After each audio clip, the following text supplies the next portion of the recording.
नमस्कार दोस्तों, जय महाराष्ट्र। जागो इंडिया जागो में आपका फिर से एक बार हार्दिक स्वागत है। तो दोस्तों, आज हम बात करेंगे सूचना का अधिकार अधिनियम 2005।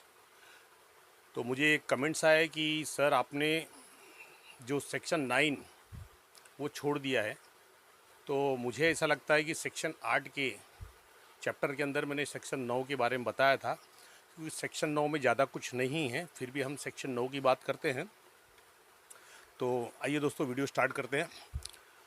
धारा 9, कुछ मामलों में अस्वीकृति के आधार धारा 8 के नियमों पर प्रतिकूल प्रभाव डाले बिना जन सूचना अधिकारी किसी अनुरोध को अस्वीकार करेगा जहां पहुंच उपलब्ध कराने के लिए राज्य से भिन्न किसी व्यक्ति के अस्तित्व युक्त कॉपीराइट का उल्लंघन होता है।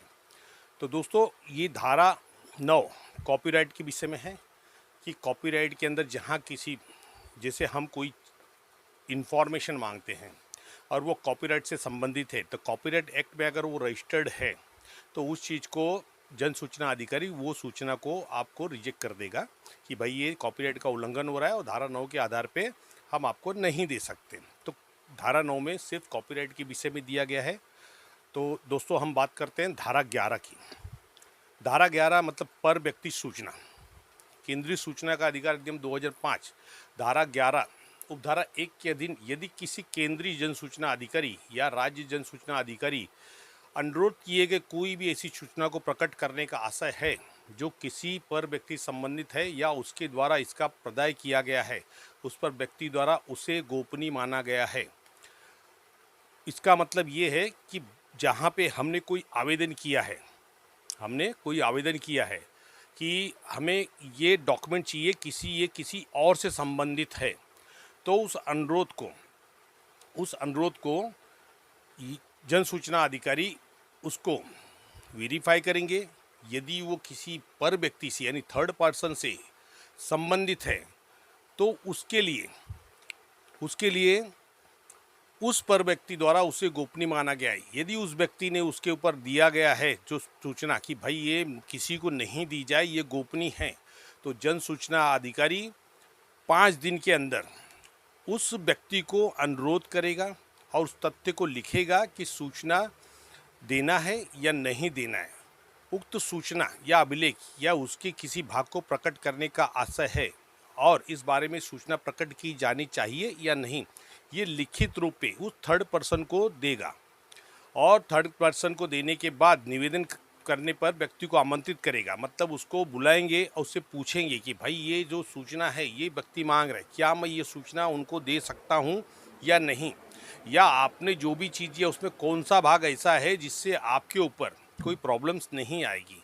तो उस सूचना को आपको थर्ड पर्सन जो पार्टी है इंफॉर्मेशन सेक्शन 11 के अंदर में मिल सकती है। तथा सूचना प्रकट करने से पहले इस विषय में विनिश्चय करते समय व्यक्ति के ऐसे निवेदन को ध्यान में रखेगा। मतलब जो भी सूचना अधिकारी है वो सूचना देने के पहले इस चीज़ को ध्यान में रखना पड़ेगा कि ये जन सूचना अधिकारी के लिए जो सेक्शन 11 है वो जन सूचना अधिकारी के लिए है। परंतु विधि द्वारा संरक्षित व्यापार या वाणिज्य गुप्त बातों के सिवाय यदि किसी प्रकटन में लोकहित ऐसे पर व्यक्ति के हितों को किसी संभावित हानि या क्षति से अधिक महत्वपूर्ण है। अब इसके अंदर ये चीज़ आती है कि यदि आपने कोई भी सूचना मांगी है और वो सूचना जो आपके व्यापार और इकोनॉमिकल से संबंधित है और वो प्रोटेक्टेड है, तो उस प्रकटन में ये सूचना आपको नहीं दी जाएगी, जिससे उसका अनुपात किया जाएगा कि जहां उपधारा 2 के 1 के अधीन उपधारा 2 में दिया गया है कि जहां उपधारा 1 के अधीन केंद्रीय जन सूचना अधिकारी या राज्य जन सूचना अधिकारी द्वारा पर व्यक्ति पर किसी सूचना या अभिलेख या उसके किसी के भाग के बारे में किसी सूचना की तामील की जाती है, तो ऐसे पर व्यक्ति को ऐसी सूचना की प्राप्ति की तारीख से 10 दिन के भीतर प्रस्तावित प्रकटन के विरुद्ध अभ्यावेदन करने का अवसर दिया जाएगा। मतलब ये है कि यदि आपके पास आप वहाँ पे सूचना भेजते हैं तो वहाँ पे सेक्शन 11 सबसेक्शन 2 के अधीन जो सेक्शन 11 की उपधारा 1 है उसके अंदर जो जन सूचना अधिकारी है वो पर व्यक्ति को वो सूचना के 5 दिनों के अंदर इस चीज़ की तामील करेगा, मतलब इन्फॉर्म करेगा, और उस व्यक्ति से ये पूछेगा कि 10 दिन के भीतर प्रस्तावित प्रकरण के विरुद्ध अभ्यावेदन करने का अवसर देगा कि ये जो भी सूचना है वो आप 10 दिन के अंदर ये चीज़ को क्लियर कीजिए कि ये सूचना देना है या नहीं देना है। ये थर्ड पार्टी इन्फॉर्मेशन है। और सेक्शन 11 जो है वो जन सूचना अधिकारी के लिए है, जिसके अंदर यदि जन सूचना अधिकारी सेक्शन 11 का उल्लेख करके आपके इन्फॉर्मेशन को रिजेक्ट करता है तो उसके विषय में आप इस सेक्शन 11 सब सेक्शन 2 के आधार पे आप अपील फाइल कर सकते हैं कि क्या जन सूचना अधिकारी ने सेक्शन 11 के सब सेक्शन 2 का प्रयोजन में कार्य किया है अथवा नहीं। अब दोस्तों, उपधारा 3 में कहा गया है कि धारा 7 में किसी बात के होते हुए भी जन सूचना अधिकारी धारा 6 के अधीन अनुरोध प्राप्त होने के पश्चात 40 दिन के भीतर यदि पर व्यक्ति को उपधारा 2 के अधीन अभ्यावेदन करने का अवसर दे दिया गया है तो इस बारे में निर्णय करेगा कि उक्त सूचना या अभिलेख या उसके भाग को प्रकटन किया जाए या नहीं, और अपने विनिश्चय को सूचना लिखित में पर व्यक्ति को देगा। अब यहाँ पे जो भी आपके जो आवेदन है उस आवेदन पे सूचना अधिकारी को, जन सूचना अधिकारी को धारा 6 के अनुरोध के प्राप्त होते ही, मतलब जब उनको एप्लीकेशन मिला उसके 40 दिन के भीतर यदि पर व्यक्ति को उपधारा 2 के अधीन अभ्यावेदन करने का अवसर दिया गया है तो उसको, जैसे सबसेक्शन 2 में कहा कि 5 दिन के अंदर उस पर व्यक्ति से इस चीज़ का लिखित तौर पे जवाब मांगेंगे कि भाई ये सूचना देना है या नहीं देना है। तो इस बारे में अवसर अगर दिया गया है और उन्होंने कोई भी रिप्लाई नहीं दिया है तो इस बारे में जो सूचना अधिकारी है वो निर्णय लेंगे कि क्या उक्त सूचना या उसके भाग को या अभिलेख को प्रकट किया जाना चाहिए या नहीं। ये सूचना अधिकारी लिखित तौर पे उस व्यक्ति को देगा। किसको देगा? पर व्यक्ति को, मतलब जिन्होंने डॉक्यूमेंट सबमिट किया है।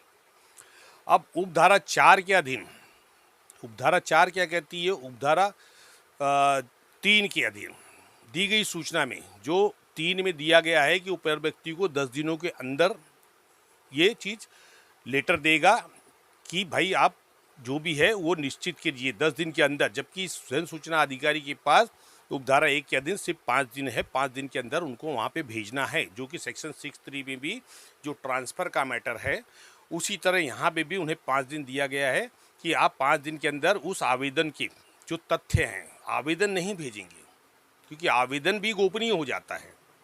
यदि आपने कोई RTI डाला है तो वो भी समझिए सेक्शन 11 के अंडर में आ गया है। वो RTI की अपील भी वो सिर्फ संबंधित अधिकारी के अलावा किसी थर्ड पर्सन को नहीं दे सकते। इस बात पे अभी आप गौर कीजिए। यदि आपके साथ कहीं ऐसा होता है तो आप उसके ऊपर अपील फाइल कर सकते हैं। तो उपधारा 4 जो सेक्शन 11 के उपधारा 4 में कहा गया है कि उपधारा 3 के अधीन दी गई सूचना में यह कथन भी सम्मिलित होता है कि वह पर व्यक्ति जिसे सूचना दी गई है धारा के अधीन उक्त विनिश्चय के विरुद्ध अपील करने का हकदार है। मतलब जो भी निर्णय लिया गया है जन सूचना अधिकारी द्वारा उसके ऊपर जो सेक्शन 19 है 19(1) के अधीन वो पर व्यक्ति उस अधिकारी के विरुद्ध अपील करने का हकदार रखता है, उस पर व्यक्ति के विरुद्ध अपील रखने का अधिकार रखता है, क्योंकि उन्हें बिना इन्फॉर्मेशन दिए वो इन्फॉर्मेशन ओपन किया, मतलब प्रोवाइड कर दिया है। तो धारा जो भी ये सेक्शन 11 है, सेक्शन 11 में पर व्यक्ति को प्रोटेक्ट किया गया है। अब पर व्यक्ति के अंदर आप भी आते हैं। यदि आपके कुछ मामले ऐसे हैं कि जहाँ पे आपने कोई कंप्लेंट्स वगैरह कुछ भी दिया है तो वो कंप्लेंट्स की कॉपी आपको पूछे बगैर वो किसी को नहीं दे सकते, क्योंकि वो भी आपकी निजी संपत्ति हो गई। शायद हो सकता है कि आपके उस कंप्लेंट की कॉपी या एप्लीकेशन जो भी है उसके ऊपर आपके जीवन पे कुछ अलग प्रभाव पड़े, तो ये भी कॉन्फिडेंशियल हो जाता है।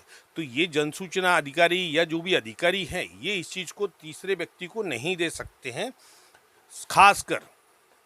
खासकर उससे संबंधित व्यक्ति जो कि आपके जिसके विरुद्ध आपने वो चीज़ इम्प्लीमेंट की यानी कंप्लेंट या आवेदन डाला है, उस व्यक्ति को नहीं दे सकते हैं।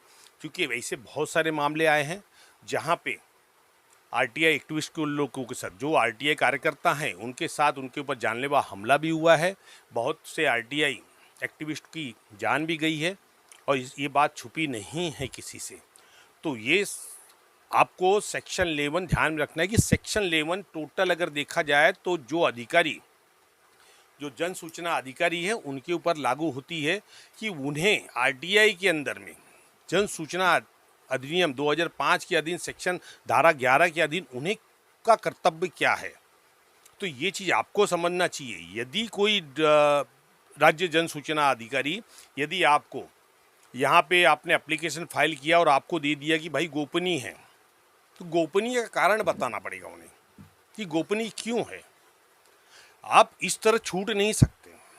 अधिकारी वहाँ पे बॉन्डेड है, कानून के दायरे में बंधे हुए कि उनको वहाँ रीजन देना पड़ेगा कि गोपनीय क्यों रखा गया है, क्या कारण है गोपनीय, इसके ऊपर क्या प्रतिकूल प्रभाव पड़ेगा।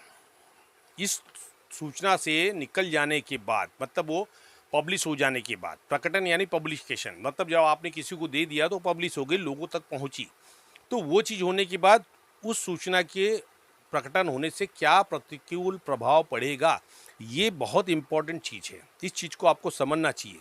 उसी तरह आपके पास, आपके लिए अगर कोई है तो आप 19(1) में अपील फाइल कीजिए और खाली उनको पूछिए कि सर आपने मुझे सेक्शन 11 में थर्ड पार्टी इंफॉर्मेशन के अंदर मुझे रिजेक्ट कर दिया गया है, तो क्या आपने सेक्शन 11 सबसेक्शन 2 के आधार पे जो भी नियम्स दिए गए, जो भी कानून बताए गए, उस आधार पे आपने अपने कर्तव्य का निर्वहन किया है या नहीं, तो वो चीज़ सामने लाएं। यदि अधिकारी ने थर्ड पर्सन को कोई लेटर्स नहीं दिया है विद इन 5 डेज में, तो वो अधिकारी आपके जो भी इंफॉर्मेशन मांगी गई है, आपके द्वारा जो आवेदन किया गया है, उसको रिजेक्ट नहीं कर सकता। तो दोस्तों आरटीआई जो सूचना का अधिकार है, सूचना का अधिकार अधिनियम में ये अधिकार दिया गया प्रत्येक व्यक्ति को। आपको जो अधिकार दिया है कि सूचना मांगने का, तो पर व्यक्ति को भी अधिकार दिया गया है कि वो अपनी सूचना को गोपनीय रखे। लेकिन गोपनीय क्यों रखे, इसका कारण देना पड़ेगा। अब मैंने समझो कोई डॉक्यूमेंट दिया हूँ और मुझे अधिकारी पूछ रहे हैं कि भाई ये चीज़ मैं आप मांग रहे हैं या कोई मांग रहा है, तो मैं उनको दूँ या नहीं। तो मुझे वहाँ पे उस लेटर के बदले मुझे रिप्लाई फाइल करना है, उसमें बताना है कि ये सूचना ओपन होने से मेरे जीवन पे क्या प्रतिकूल प्रभाव पड़ेगा। ये बहुत ही इम्पोर्टेंट है, इस चीज़ को आप समझिए। ये आपके लिए भी लागू होती है।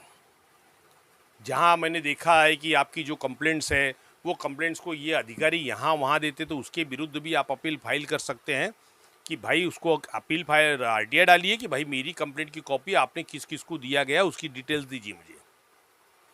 क्योंकि ये आपने जो डिपार्टमेंट में जो भी कंप्लेंट्स या एप्लीकेशन डाला है, वो आपको प्रशासनिक डिपार्टमेंट में डाला, विभागों में डाला है, वो कॉपी सार्वजनिक नहीं की जा सकती।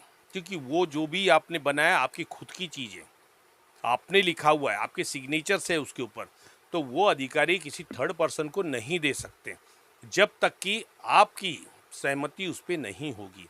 और सहमति में भी आपको रीजन देना पड़ेगा, ये आप समझ लीजिए। तो दोस्तों आज हमने सीखा सेक्शन 9 के अंदर कॉपीराइट का मैटर है कि कॉपीराइट में अगर कोई भी चीज़ आती है, कॉपीराइट एक्ट का उल्लंघन होता है, तो वहाँ पे वो सूचना आपको नहीं दी जाएगी।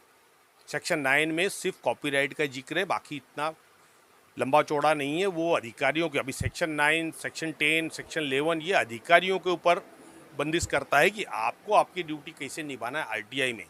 लेकिन इसके अंदर आप भी अगर इस चीज़ को जानकारी लेंगे तो आपको पता चले कि अधिकारियों ने कौन से कर्तव्य का निर्वहन बराबर नहीं किया है। तो दोस्तों सेक्शन 11 के अंदर सबसेक्शन 1 और सबसेक्शन 2, उपधारा 1 और उपधारा 2 आपके लिए इम्पॉर्टेंट है, और उपधारा 3 उपधारा 3 में लिखित तौर पे देने के लिए कहा गया है और उसमें कहा गया है कि 10 दिनों के भीतर, 10 दिनों के भीतर, यानी ये समझ लीजिए कि जहां आप एक एप्लीकेशन थर्ड पार्टी इंफॉर्मेशन में डालते हैं तो वहां अधिकारी आपको जो इन्फॉर्मेशन 30 दिन में नहीं 40 दिन में देगा उसकी रिप्लाई। ये उनको 10 दिन एक्स्ट्रा दिए गए हैं, जैसे कि सेक्शन 6(3) में ट्रांसफ़र के मैटर में 5 दिन एक्स्ट्रा दिए गए कि भाई ये अधिकारी जब मेरे जुडिक्शन का मैटर नहीं है तो मैं संबंधित जन सूचना अधिकारी का भेजूंगा, तो उसमें 5 दिन का एक्स्ट्रा समय दिया गया। उसी तरह सेक्शन 11 में जो भी जन सूचना अधिकारी है उसको 10 दिनों का समय और एक्स्ट्रा दिया गया है, अतिरिक्त समय 10 दिनों का दिया गया है। तो वहाँ पे आपका जो भी दिन लागू होता है टाइम बॉन्ड वो 40 दिनों का है। 40 दिनों के बाद आप अपील फाइल कीजिए, आपका अपील कोई रिजेक्ट नहीं कर सकता, आपका अपील कोई रिजेक्ट नहीं कर सकता, क्योंकि आप अपील ने बताएंगे कि भैया यहाँ पे 40 दिन, सेक्शन 11 में 40 दिन है और मैंने जो सूचना मांगी है वो परभक्ति से रिलेटेड है। तो क्या जन सूचना अधिकारी ने सेक्शन 11 के आधार पे अपने कर्तव्यों का निर्वहन किया है या नहीं, तो उस चीज़ का मुझे डिटेल्स दिया जाए। अपील के अंदर मांगिए, अपील के अंदर मांगिए। तो वहाँ पे जन सूचना अधिकारी ने अगर इस चीज़ को जो सेक्शन 11 के सबसेक्शन 3 को इम्प्लीमेंट नहीं किया है तो वहाँ पे जन सूचना अधिकारी की गलती मानी जाएगी। तो दोस्तों, आज हमने सेक्शन 9 और सेक्शन 11 के विषय में पढ़ा। सेक्शन 10 का कल वीडियो मैंने बनाया था, आपने देखा होगा। और जो सूचना का अधिकार है अधिनियम 2005, इसके विषय में जो भी जानकारी है हम सरल भाषा में आपको समझाएंगे, क्योंकि सूचना का अधिकार अधिनियम 2005 मैंने अभी तक देखा, बहुत से ऐसे मेरे सब्सक्राइबर दर्शक भी हैं जो मुझे पूछते हैं। तो मुझे ये लगता है कि अभी तक 2005 का जो सूचना का अधिकार अधिनियम 2005 है वो लोगों के दिमाग में नहीं आया कि इसके अंदर कैसे एक्टिवेशन करें, कैसे एप्लीकेशंस करें, कैसे अपील फाइल करें, कैसे सेकेंड अपील फाइल करें, कैसे कंप्लेंट फाइल करें। जहाँ एक तरफ सरकार आरटीआई को ख़त्म करना चाहती है, वहीं आपको आरटीआई को और बढ़ावा देना है, ताकि ये लोगों के लिए कारगर साबित हो और आपके अपने अधिकारों की सुरक्षा हो। तो धन्यवाद दोस्तों, बने रहिए जागो इंडिया जागो चैनल के साथ में, देखते रहिए हमारे वीडियोस, और हो सके तो आपके जो भी अपने दोस्त मित्र जो भी हैं आपके पहचान वाले, उनको वीडियो शेयर कीजिए। अगर वो आरटीआई के विषय में जानना चाहते हैं, एसआरए के विषय में जानना चाहते हैं, तो आप उनको वीडियो शेयर कीजिए। उनको इससे जो भी कानूनी समस्याएं हैं, उनको जो भी प्रॉब्लम्स आ रहे हैं, हम उनके बारे में बताते जा रहे हैं। और आप सीखिए सूचना का अधिकार अधिनियम 2005 और मांगिए अपना अधिकार। तो धन्यवाद दोस्तों, मिलते हैं अगले वीडियो में किसी और विषय पे। जय हिंद, जय महाराष्ट्र।